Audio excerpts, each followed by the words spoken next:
যারা নিজেদের সন্তানদেরকে উত্তমভাবে প্রতিপালন করছেন না, যারা নিজেদের সন্তানদেরকে দিনদার সন্তান হিসেবে গড়ে তুলছেন না, আপনারা মনে রাখবেন আপনার সন্তান জীবনে যত খারাপ কাজ করবে তার সমপরিমাণ গুনাহ আপনার আমল নামাও লিপিবদ্ধ হতে থাকবে। কারণ আপনার সন্তান আপনার কারণে খারাপ হয়েছে। আপনি আপনার সন্তানকে দিন শেখাননি, আপনি আপনার সন্তানকে দিনই পরিবেশে লালন পালন করেননি। কিয়ামতের দিন আপনাদের আদরের সন্তানেরা আপনাদের বিরুদ্ধে অভিযোগ করে বলবে, হে আমাদের প্রতিপালক, আমরা খারাপ হওয়ার পিছনে মূল কারণ হলো আমাদের বাবা মা।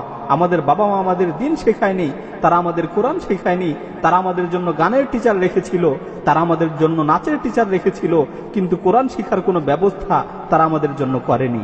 তারা আরো বলবে, হে আমাদের প্রতিপালক, আমাদের বাসায় দিন পালনের কোনো পরিবেশ ছিল না, আমাদের বাসায় কেউ নামাজ পড়তো না, কেউ রোজা রাখতো না, কেউই ইবাদত করতো না, বাসায় সারাদিন বসে বসে সবাই টিভি দেখতো, আমিও তাদের সাথে বসে বসে টিভি দেখতাম।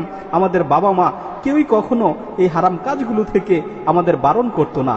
এই অভিযোগ করে সে চিৎকার করে বলবে, রব্বানা আতিহিম দি'ফাইন মিনাল আযাব, হে আমার প্রতিপালক, যেহেতু আমি তাদের কারণে পথভ্রষ্ট হয়েছি, যেহেতু আমি তাদের কারণে গুনাহগার হয়েছি, যেহেতু আমি তাদের কারণে খারাপ হয়েছি, আপনি তাদেরকে দ্বিগুণ শাস্তি দিন, আপনি তাদেরকে দ্বিগুণ শাস্তি দিন।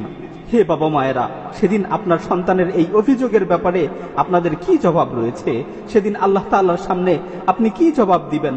প্রিয় বাবা মায়েরা, আপনারা আপনাদের সন্তানদেরকে প্রতিপালনের ব্যাপারে আল্লাহ তাআলাকে ভয় করুন, আপনাদের সন্তানদেরকে ইসলামী শিক্ষায় শিক্ষিত করুন, আপনাদের ঘরগুলোতে দ্বীনি পরিবেশ তৈরি করুন।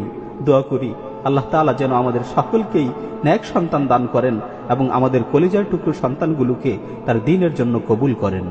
আমিন।